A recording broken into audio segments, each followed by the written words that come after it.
Kamusta mga ka-journey? Again, welcome back to Push and Grind, the prosperity journey. And it's me again, JV, a nurse here from Virginia. And of course, together with me here is Linmer, a medical technologist coming from all the way to Arizona. If this is your first time here, I just want to share muna kung bakit we make this podcast. What's the bare reason why we made this podcast? Alamin natin lahat. Bilang mga Filipino healthcare workers, hindi biro ang buhay sa abroad, 'di ba? And you know, us like wearing scrubs, there's a long shift, 12-hour shift, overtime, of course, no? Pagkasweldo na, padala sa Pinas, yeah? And then sabay pa yung pressure na kailangan maging you should be strong always, okay? That's why here in Push and Grind, we talk about the real journey, okay, that we're having here in US. Hindi lang yung trabaho, kundi pati about the mindset, finances, family, purpose, and how we make our life here meaningful. Okay? Kahit malayo tayo sa Pilipinas. By the way, disclaimer lang mga ka-journey, everything that we're gonna talk about here in this podcast is based, okay, on our personal experiences and learnings namin as healthcare workers. Hindi ito medical, legal, or financial advice. Our goal is that share stories and insights para so that we can inspire our avid listeners na mag-grow and then also ask questions later on, okay, in the comment section, and maghanap ng tamang information para sa sarili nyo. And yeah, I have to go back on our last episode. We talked about new shift, new mindset, how to begin again without burning out.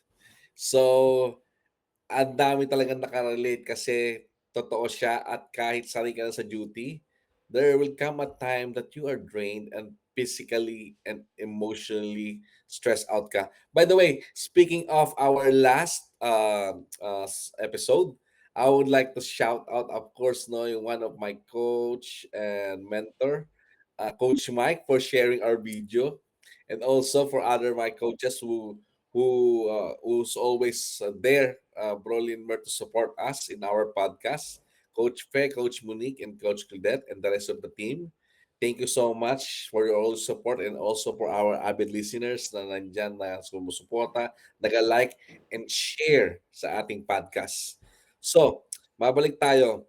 At doon natin nakita, no? Nakita na minsan kailangan lang talaga nating reminder na may chance uli how to start and kahit hindi huminto ang shifts. Ngayon, this is episode 2, third tonight, okay? And I just want to open the topic about like, sobrang relatable sa atin. Yung identity natin, isn't it? Kasi lagi tayong kilala na yung nurse, yung medtech, yung CNA, always like nakatali sa uniform. Pero papaano kung we just took out our ID badge? Paano kung wala kang scrubs? Sino ka pa rin? Yun ang pag-uusapan natin tonight. You're more than uniform to all healthcare workers out there. You're more than all your uniform and scrubs, okay? Building identity outside the job. Kasi mahalaga na kahit nag-aano tayo ka-dedicated on our profession, alam natin na mas malaki pa rin ang value natin kaysa sa trabaho lang natin. Tama ka dyan, bro. Ang ganda ng sinabi mo kasi totoo. Minsan nakakalimutan natin na tao muna tayo bago naging karoon ng title. Nurse, medtech, CNA. Lahat yan mahalaga pero hindi dapat dun lang umiikot ang buong pagkatao natin. Kasi ako mismo naranasan ko yan. Akala ko dati trabaho lang ang sukatan ng halaga ko. Pero habang tumatagal dito sa US, na-realize ko na kailangan kong alagaan din yung ibang aspeto ng buhay. Yung pagiging ama, Mhm. kaibigan, anak, At syempre yung mga personal na pangarap ko na lampas sa laboratory. At yun ang gusto nating i-dive in ngayon. Kasi kung matrap tayo sa uniform lang, mabilis tayong ma-burnout at mawala sa sarili. Pero kapag nakita natin na mas marami pa tayong pwedeng i-offer sa mundo, doon nagsisimula yung totoong growth. Tama bro, no? So, mga ka-journey, sa unang bahagi of our discussion, of our podcast tonight, okay, gusto nating himayin yung idea ng, ang ganda to, this is a good topic, pagkatao versus trabaho. Kasi totoong sinabing nurse, medtech, o CNA, parang doon na natapos ang pagkakilala sa'yo eh. But the question is,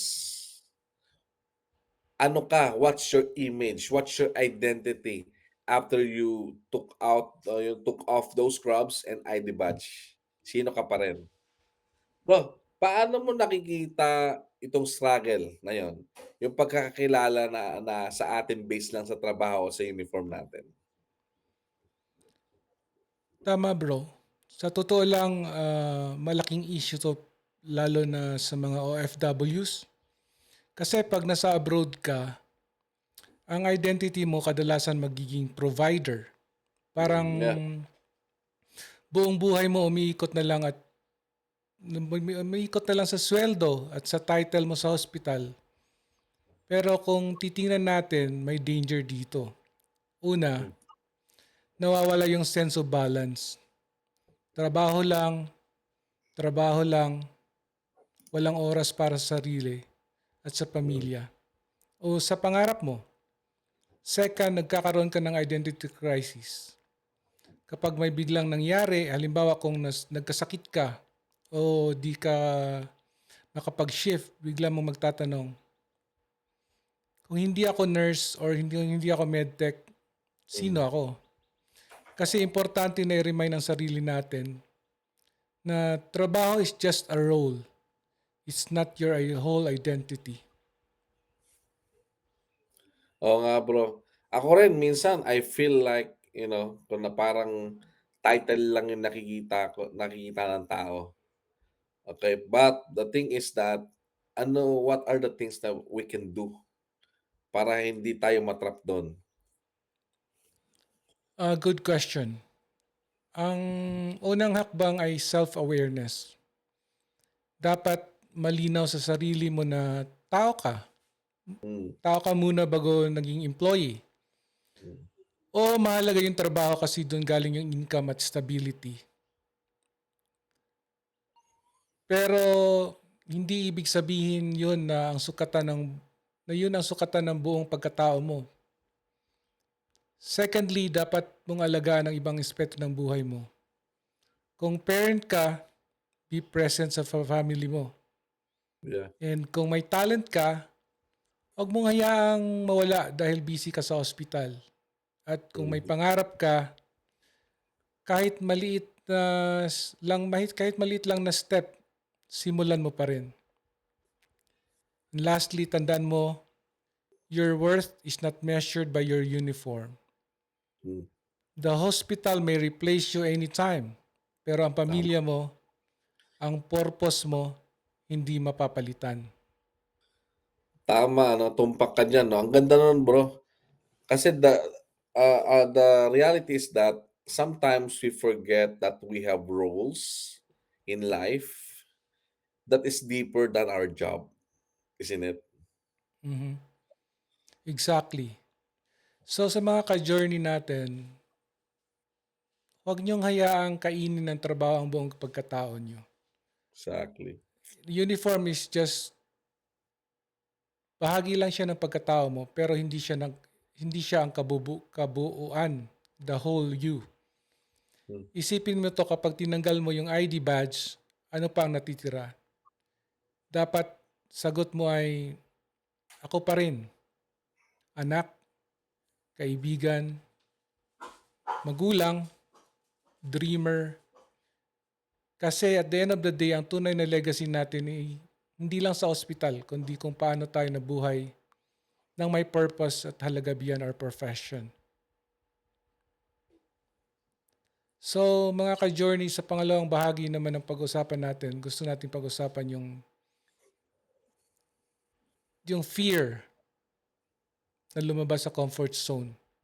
Oo. Kasi alam mo, natural sa atin na kumapit sa trabaho kasi doon tayo secured. May sahod, may routine, may stability. Pero pag naririnig ang salitang entrepreneurship o side hustle, maraming natatakot kagad. Parang may boses sa isip natin na nagsasabing, hindi mo kaya yan, mag-stick ka na lang sa trabaho. Kaya ito yung tanong ko, JB, ba't kaya ganun? Ba't maraming Mm. healthcare workers ang parang natatakot pa rin mag-explore ng ba't ibang path, lalo na sa pagdating sa business o bagong opportunities? That's a good question, bro. No, why are nurses are like afraid to step out of their comfort zone, right? And then speaking of entrepreneurship, parang there is a phobia. Okay, the reality is that it's a it's a pretty common struggle. Okay, the first better reason why, bakit? Because we nurses doesn't have any idea, any experience with that kind of industry, so we fear of failure. Yeah, number one yan. Because us, we are pretty confident, we are comfortable. The hospital life, there's a protocol, may SOP, there's assurance. But sa business, entrepreneurship, walang fixed script. Okay? Every aspect of your business, okay, is always different. Okay? Kailangan mo, you have a good decision making, you have to take risk, okay? And you have to accept that there's a chance of what? To commit mistake, there's a chance Failure. to fail. Di ba? And for all the people, for all the nurses or even non-nurses, healthcare related, wow, nakakatakot yon kasi this is a different kind of experience for them. Secondly, guilt mentality. So marami makaka-relate dito. Marami sa atin, they're thinking like, I went abroad, I went to US to support my family, not to experiment. Yeah? So guilt mentality yon. Kaya kahit may desire silang mag-try ng other things, they limit themselves. Okay? They're restraining themselves kasi they feel like it's kind of selfish or baka masayang lang yung oras at pera. Thirdly, ito, common to sa Pilipino, ano yon? Fear of judgment. Yeah? Kasi kapag may narinig yung ibang tao, healthcare worker, tapos nagbe-business o nag-try ng other side hustles, may mga comment na, why? Is your job not enough? Kaya lalo ka nagdadalawang isip, di ba? Nafe-fear kang humahusgahan ng tao. Instead na i-pursue mo yung curiosity mo o yung fire mo to what? To start a business. Right? But ito totoo. Yung that fear, okay? Sometimes, actually not sometimes, most of the time it's just on the back on the back of your head. The moment that you tried, okay, now you get out of your box, okay, that's the time you will realize, oh wow, there's another world, there's another space, okay, for you to grow on, for your growth, di ba? Hindi lang ano, kumbaga, hindi to para sa iyo, babalik ka lang sa duty, no, it's not like that. And then, um, marami ka pang pwedeng pasukin kumbaga na mundo, doon mo mare-realize. Grabe, JV. Totoo yung sinabi mo na minsan, guilt pa mismo ang pumipigil. Yeah, Parang kahit gusto mo nang subukan, sasabihin ng utak mo, hindi ito para sa'yo. Bumalik ka na lang sa duty. exactly bro. Actually marami akong na-encounter na ganyan 'no, nowadays. Kasi nga ano nga, I think that's the traditional mentality that we have to change, I would say. Because entrepreneurship or exploring new opportunities isn't about leaving your job, by the way. It doesn't end there. It's about expanding our identity, right? Hindi ibig sabihin na pag you try a business, you will leave your your full-time job as a nurse or as a medtech. No. Ang ibig sabihin lang noon, you're just opening up other doors, no? For your development, for your growth. Ang gusto ko sabihin sa mga nakikinig, guys, mga repang mga moms, if you believe that you have something in yourself, that you believe that you have full potential, okay? So be it. Go for it. You are not alone. There's a lot of people out there, na gusto mag-explore. Ang daming healthcare workers na unti-unting nagiging curious. Natututo ang nagsisimulang mag-build na maliit na bagay on their side. Okay? Hindi ito tungkol about sa big leap agad. Okay? It doesn't mean about na kailangan mag-jump ka kagad na mas sobrang taas. Kundi tungkol dito, just give yourself courage to try. Ang ganda. So mga ka-journey natin, tandaan nyo, fear is normal, Yeah? pero huwag nyo hayaang yun ang magdikta ng future nyo. Ang uniform ay identity natin sa hospital. Pero hindi ibig sabihin na kailangan doon lang ang kaya natin. Minsan, kailangan lang natin maging curious at doon nagsisimula ang pagbabago. Tama. Now, bako naman tayo sa third segment for tonight's episode, no? Okay? About investing slowly but surely. Ito napakagandang topic, medyo lumalalim na tayo.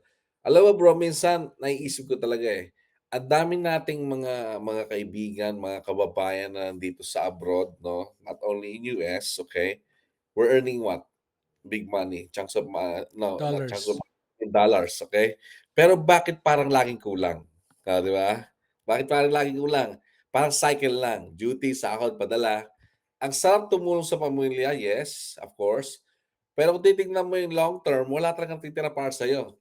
So at the end of the day, you are giving you're supplementing income to your family, friends back there in our country, but soon you realize not enough ka na. Walang titira. Ako mismo dumaan doon kasi yung tipong halos na lahat ng sahod ko, okay, diretso sa Pinas, no? So parang ang saya nila pero ako dito ubos sa pagod, no? Nakikita mo sila nakakapag punta sa masarap na restaurant, they're always there celebrating during holidays pero tayo dito we're working, pagod, stay sa bahay, kain. So tapos isang araw biglang napaisip ako, hanggang kailan ako ganito? Until when that I'm gonna be here in this kind of life, no? Ano bang naiwan para sa sarili ko? Kaya gusto kong pag-usapan yung investing slowly but surely. Kasi importante ito. Hindi yung pangmayaman lang, okay? Kundi yung kayang simulan ng ordinaryong healthcare worker na katulad natin.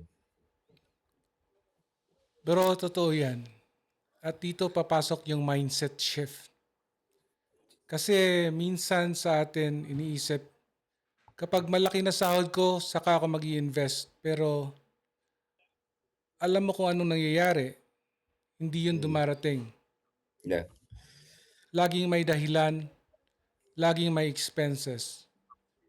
Kaya ang tamang paraan, start small but start now. Mm-mm. Kahit 50, 100 a month, kung consistent yan, lalaki siya dahil compounding. Yeah. At higit sa pera, nabubuo mo yung habit.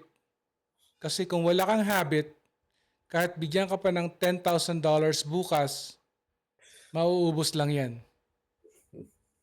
At isa pa bro, dapat malinaw din ang purpose ng investment mo. Hindi lang siya para may ipon, kundi para eventually magkaroon ka ng choice. Mm-mm. Choice kung mag-overtime ka ba or hindi. Choice kung magtatrabaho ka pa sa hospital hanggang 6 to 5 or 65 o baka mas maaga kang makapag-retire. Yes bro, ang dami natumbok mong mga important points. Actually, lagi ko narinig, no? It comes with the saying that the best time to invest is yesterday and the second best is today. Yeah. Ang ganda talaga ng sinabi mo, choice. Number one yan, choice. Kasi that's the thing na kulang sa atin eh. Ang dami ng pera na dumaan sa atin, di ba? Pero wala tayong freedom. Kasi walang system, walang plan. Di ba? Naalala ko nga before, nung the first time I put savings, kahit maliit lang, parang wala lang. Pero nung tumagal, I was so surprised. Oh, why? Wow. Di ba? Nag-compound na siya.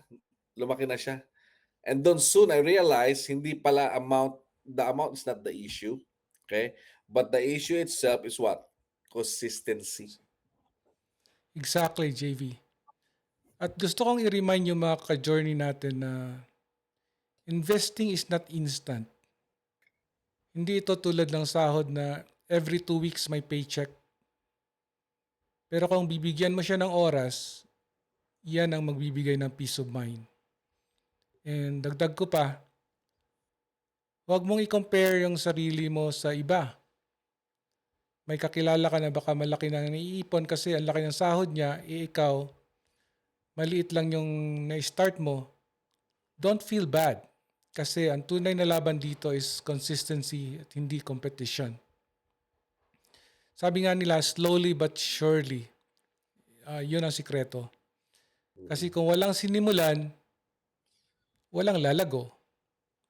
Pero kung meron, kahit maliit, darating ang panahon na magpapasalamat ka sa sarili mo na nagsimula ka.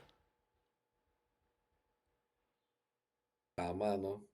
Nakaka-inspire yung sinabi mo, bro, no? Kasi nga, kaya nga mga ka-journey, no? Ito yung mga tanong ko na iiwan sa inyo. Ginagawa nyo lang ba ang cycle na duty at padala? And you're not investing for yourself, for your retirement in the future? O nagsisimula na rin kayong mag-build o build para sa sarili nyo? Kasi totoo yung padala nakakatulong today. Pero yung investment, okay, yun ang magbubukas ng bukas para sa pamilya nyo. Investment will give you freedom, freedom and time, no? During your retirement, no? Slowly but surely. Don't don't ever underestimate yung savings natin today because for tomorrow it compounds, it's big. Tama ka dyan. Ito naman, alam mo, madalas kong marinig sa mga ka-journey natin yung linyang busy ako. Wala Mm, na akong oras para sa iba. Totoo yun. Kasi trabaho pa lang, ubos ng oras at lakas. Pero kung ganun lagi ang mindset, paano pa tayo makakita ng ibang possibilities? Kaya JB, ito ang tanong ko. Paano ba magbubukas ang isang healthcare worker sa mga bagong opportunities? Kahit na puno na yung schedule at responsibilities nila. mm. Sobrang relatable yan, bro, no? Kasi lahat tayo, ang instinct kapag pagod na, isara na lang yung pinto. Just rest, then that's it. Trabaho, bahay, tulog. Pero ang katotohanan, the truth is that if you are close mindset, no? Kumbaga nga, kaya nga dapat open mindset ka, no? Open-minded ka. But if you are always close, wala talagang mapasok na bago sa buhay mo. Kaya for me, the first step will be what? Mindset of curiosity. Okay? Hindi mo kailangan agad mag-commit. Pero kailangan mong maging open. Okay? That's different, ha? Iba yon. So example, there's someone who shared to you an opportunity. Don't say right away, I don't have time, I'm busy, I'm not ready yet. Instead, actually, if ever encounter akong ganyan, I feel sad. I feel sad always. But instead, no, I always tell them, instead na sabihin mo 'yon, sabihin mo, yeah, sure. I'm available to listen. Minsan isang conversation lang pero mag-o-open ng bagong perspective na kagad na hindi mo inaakala eh. Secondly, is yung time audit. Ang dami sa atin nagsasabi wala tayong time, wala tayong oras. Pero kung titignan mo, ilang oras ang napupunta, imagine, we have 24 hours and how many hours spent for scrolling social media, FB, sa walang kaparanakang bagay o walang direksyon na activities. Kung maglalaan ka lang kahit at least 30 minutes a day, pwede mo nang simulan yung something new, like reading skills, reading informational books, no? Or even a side project. Thirdly, community matters. Ito, napakahalaga din ito. No? Kapag nakalibot ka sa mga taong puro trabaho lang ang iniisip, mahirapan ka magbukas ng opportunity. Kasi you are caught, you are trapped in a rat race. Okay? Kumbaga nakakulong ka sa four side of that box. Okay? So pwede mo nang kumbaga nga, kung maglalaan ka lang kahit 30 minutes a day, pwede pero kapag nakasama ka sa growth-minded na tao, 'di ba? Iba 'yon. Parang natural na nai-inspire ka rin at saka magiging open up. Oo nga bro, napansin ko rin yun. Minsan isang small shift lang sa schedule o isang tao lang na nakausap mo, biglang may bagong idea na pumapasok. Exactly. At gusto kong i-remind ng mga ka-journey natin, opening up to new opportunities doesn't always mean leaving your job, okay? Puwede itong hobbies, puwede itong leadership roles sa community, puwede itong financial or business venture that will add up on another streamline of your income. And one thing pa, huwag kang matakot kung maliit lang ang simula mo. Kasi lahat ng malaki nagsisimula sa maliit 'yan, 'di ba? Yung simpleng, "Sige, attend ako sa meeting," o yung, "Sige, basahin ko muna 'yan," over time 'yan yung magiging turning point ng kuwento mo. Tama. So mga ka-journey, huwag niyong isarado ang sarili niyo. Ang uniform natin nagbibigay ng stability. Pero yung openness natin sa new opportunities, yun ang magbibigay ng growth. Kahit maliit lang, basta open ka, darating at darating yung tamang pinto para sa'yo. Alam mo bro, habang pinag-uusapan natin lahat ng 'to, nare-realize ko na madalas nakakalimutan ng mga healthcare workers yung pinakaimportanteng reminder. Hindi lang uniform ang identity natin. Oo, proud tayo na maging nurse, medtech, CNA, doktor, caregiver, pero kapag tinanggal na yung scrub, sino ka pa rin? Yun yung mas mahalagang tanong. Tama ka doon, JV. Kasi kung iikot lang yung mundo mo sa uniform, darating ang panahon na parang empty ka. Pero kapag natutunan mong makita na mas malawak ang pagkatao mo bilang anak, magulang, kaibigan, or a dreamer, and also a builder, doon mo mararamdaman yung wholeness. At dito pumapasok yung opportunities. Kasi minsan iniisip natin, trabaho lang ako, pero the moment na nag-open ka to new things, biglang makikita mo na pwede kang maging leader or a content creator and a coach or an entrepreneur. Kasi hindi ibig sabihin na iiwan mo na agad yung trabaho mo. Pero ang ibig sabihin, hindi ka limitado sa scrubs. Yeah. And minsan nakakatakot isipin na baka hindi natin kayanin, pero totoo yun. Yung small yes sa sarili, yung curiosity to learn, yun yung unang step talaga. Exactly. So mga ka-journey, tandaan nyo, your scrubs may define your role in the hospital, but it does not define your total worth. Yung Yeah. worth mo ay nandun sa choices mo, sa growth na pinipili mong i-build, at sa legacy na iiwan mo. At kung ngayon nagtataka ka, paano ako magsisimula? Minsan hindi kailangan ng big leap. Mm. Kailangan mo lang maging open, magtanong, makinig, maging curious, at eventually makikita mo na may mga doors na pwedeng magbukas na hindi mo inakala. Grabe bro, no? Ang sarap ng mga reminder na yan sa ating mga avid listener na tagapakinig.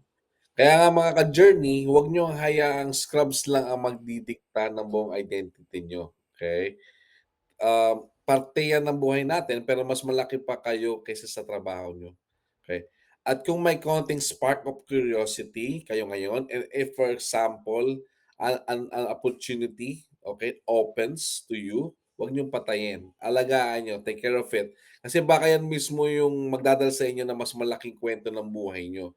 Kasi kumbaga, baka yun na nga yung sinasabing yung kagatin mo na yung brake mo. Bro, grabe ang dami nating nahimay ngayon Alam mo yung feeling na parang kausap mo lang yung sarili mo rin, 'di ba? Kasi nakaka-relate tayo sa lahat ng pinag-usapan natin, tama? Kasi lahat ng struggle na pinag-usapan natin talagang napagdaanan natin at dinadaanan ng mga ka-journey natin. Oo nga, JV. At ang ganda kasi napapaalala tayo na yung uniform natin, oo, mahalaga, pero hindi siya kabubuan ng pagkatao natin. Parang reminder na tao muna tayo bago trabaho. Yes. At siguro yung mga iiwan ko lang for bago tayo matapos yung ating podcast for tonight sa ating mga ka-journey, okay? Regarding investing, you don't need to wait, no, for you to invest. While you are, kumbaga, while you are able, no, wag nyo nang hintayin na kung kailan pa matanda tsaka pala kayo mag start, okay? Imagine kahit gaano pa yang kaliit, okay, maging malaki bago magsimula kahit maliit lang na step. Whether sa investing, sa bagong hobby, or even sa pag-open up ng opportunities, malaking bagay na yon. Tama, kasi minsan yung simpleng pagiging curious nyo, yun yung seed ng pagbabago. Yung sige, pakinggan ko muna o yung sige, subukan ko kahit maliit lang. Doon nagsisimula yung shift na hindi mo akalain kaya mo pala. And at the end of the day, mga ka-journey, tandaan nyo, proud tayo sa uniform natin, okay? Pero hindi lang yun ang kwento natin. Our life doesn't end there. Mas malaki kayo kaysa sa trabaho natin. Grabe. Bro, ang sarap ng usapan na ganito. Hindi siya yung tipo ng conversation na tapos na after recording. Kasi dala mo siya habang nagtatrabaho ka, habang iniisip mo yung future mo. Yeah. Tsaka bro, kaya mga ka-journey 'no, bago tayo magpaalam gusto ko lang kayong i-remind ulit. Yung scrub na suot natin, simbolo yan ng trabaho natin, pero hindi yan kabuuan ng pagkatao natin, okay? And then ang tunay na identity natin ay makikita sa paraan ng pagmamahal natin sa pamilya, okay? How we love our family, our dream na we want to achieve, and sa growth na pinipili natin araw-araw at sa legacy na ibibigay mo sa pamilya mo. Tama bro. Kaya wag niyo sanang hayaan na trabaho lang ang magdikta ng future niyo.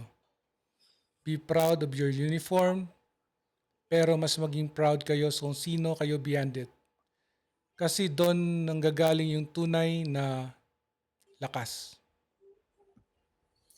Ayun. At salamat talaga sa mga lahat ng sumama sa amin for tonight's episode. Ramdam namin, we feel all your support, and sana ma-feel nyo rin na hindi kayo nag-iisa sa journey na 'to. Yes, kasi sa journey natin to ng sabay-sabay. Kahit saan man kayo, nasa duty, nasa bahay, nasa biyahe, kasama namin kayo at hindi lang to tungkol sa trabaho, kundi sa kung paano tayo magiging buo bilang tao. Yon mga ka-journey, so that's it for tonight, okay? And then ingat lagi kayo at always take care of yourself, and don't forget, okay? Please always be open when there's opportunity knock on you. Kahit maliit lang na hakbang. Alright, kita-kits ulit. Kita-kits ulit tayo. Nabubulol na ako. Malapit na tayong matapos eh. Sa susunod na Kasi gusto ko, episode, sama-sama pa rin tayo sa Push and Grind journey natin na to. So goodbye for now mga ka-journey. now, mga ka-journey, keep pushing Keep grinding. and keep growing. Ingat kayo. God bless mga repa mga God moms. bless.